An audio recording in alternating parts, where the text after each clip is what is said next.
ಅದು ಆನೆಕಲ್ನಲ್ಲಿ ನಡೆದ ತಾಯಿ ಚೌಡೇಶ್ವರಿ ದೇವಿಯ ಅದ್ಧೂರಿ ದಸರಾ ಮಹೋತ್ಸವ. ಸಾಯಿ ರಿಯಲ್ಟರ್ಸ್ ಶ್ರೀ ಪ್ರಭಾಕರ್ ರೆಡ್ಡಿ ಅವರ ನೇತೃತ್ವದಲ್ಲಿ ಸಾವಿರಾರು ಭಕ್ತರು ಹಾಗೂ ಅನೇಕ ರಾಜಕೀಯ ಗಣ್ಯರ ಮುಂದೆ ಆ ಉತ್ಸವ ನಡೆಯಿತು. ನಾನು ಮೊದಲೇ ಹೇಳಿದಾಗೆ ಅನೇಕ ಸಾಂಸ್ಕೃತಿಕ ಕಾರ್ಯಕ್ರಮಗಳೂ ನಡೆದವು. ಸಾವಿರಾರು ಜನರ ಮಧ್ಯೆ ವರ್ಣರಂಜಿತವಾಗಿ ಅಲಂಕಾರಗೊಂಡಿದ್ದ ಆನೆಕಲ್ ದಸರಾಕ್ಕೆ ಮತ್ತಷ್ಟು ಖುಷಿ ಕೊಟ್ಟಿದ್ದು ಎತ್ತರದಿಂದ ಹೆಲಿಕಾಪ್ಟರ್ ಮೂಲಕ ತಾಯಿ ಚೌಡೇಶ್ವರಿ ದೇವಿಗೆ ಹೂವಿನ ಮಳೆ ಸುರಿಸಿದಾಗ. ಆ ಕ್ಷಣ ಹೇಗಿತ್ತು ಇಲ್ಲಿದೆ ನೋಡಿ.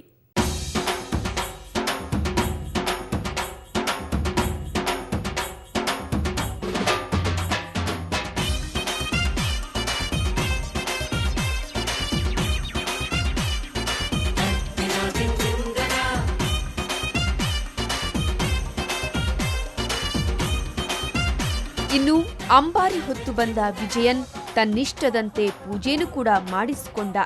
ಅಷ್ಟೇ ಅಲ್ಲ, ಜನರಿಗೆ ಆಶೀರ್ವಾದನೂ ಕೂಡ ಮಾಡ್ದ.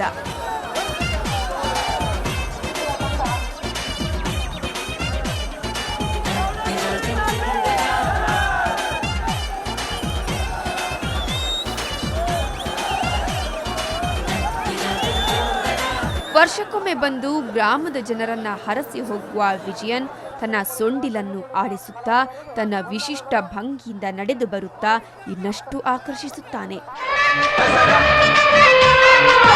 ಅಲ್ಲಲ್ಲೇ ಸವಾರಿ ಆನೆ ಮೇಲೆ ಅಂಬಾರಿ, ಜೊತೆಗೆ ಪತಾವ್ರಿ ಡೋಲು ತಂದೆ ನಗಾರಿ, ಜಗದೇ ಕೊಂಡಾಡುವ ನಮ್ಮ ನಾಡ ಹಬ್ಬಾರಿ.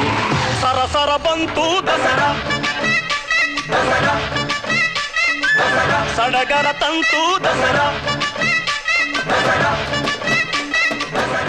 ಇಷ್ಟೊಂದು ಅದ್ದೂರಿಯಾಗಿ ನಡೆದ ಆನೆಕಲ್ ದಸರಾದ ಒಂದು ಹೈಲೈಟ್ ಜಂಬೂ ಸವಾರಿ ಆದ್ರೆ, ಮತ್ತೊಂದು ಹೈಲೈಟ್ ಅಂದ್ರೆ ಅದು ಆಕಾಶದೆತ್ತರದಿಂದ ದೇವಿಯ ಮಡಿಲನ್ನ ತುಂಬಿಕೊಂಡ ವಿವಿಧ ಬಗೆಯ ಹೂಗಳ ಸುರಿಮಳೆ. ಅದನ್ನ ನೋಡೋಕಂತೂ ಜನಸಾಗರವೇ ತುಂಬಿರುತ್ತೆ. ಹೆಲಿಕಾಪ್ಟರ್ನಿಂದ ಹೂಗಳು ಬೀಳುವ ಹೊತ್ತಲ್ಲಂತೂ ಭಕ್ತರ ಕಣ್ಣುಗಳು ನಿಜಕ್ಕೂ ರೋಮಾಂಚನಗೊಳ್ಳುತ್ತೆ.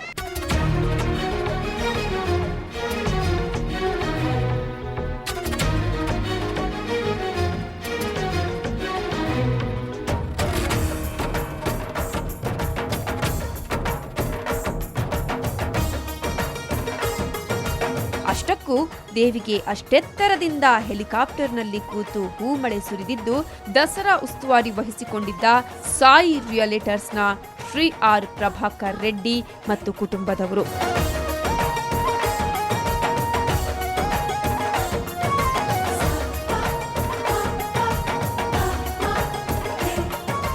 ಹೀಗೆ ಲಕ್ಷಾಂತರ ಜನರ ಸಾಕ್ಷಿಯಾಗಿ ಆನೆಕಲ್ ದಸರಾದ ವೈಭವ ಎಲ್ಲರ ಕಣ್ಣಲ್ಲಿ ಮನೆ ಮಾಡುತ್ತೆ.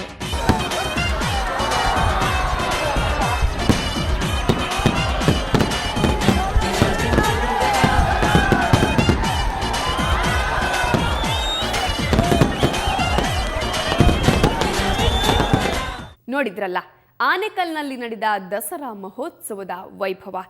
ಹೀಗೆ ಅದ್ದೂರಿಯಾಗಿ ಲಕ್ಷಾಂತರ ಜನರ ಸಾಕ್ಷಿಯಾಗಿ ಅವರ ನಿರೀಕ್ಷೆಗೂ ಮೀರಿ ಅದ್ಭುತವಾಗಿ ದಸರಾ ಮಹೋತ್ಸವ ನಡೆಯುತ್ತೆ.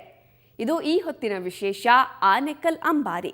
ನೇರ ದಿಟ್ಟ ನಿರಂತರ ಸುದ್ದಿಗಾಗಿ ನೋಡ್ತಾ ಇರಿ ಸುವರ್ಣ ನ್ಯೂಸ್.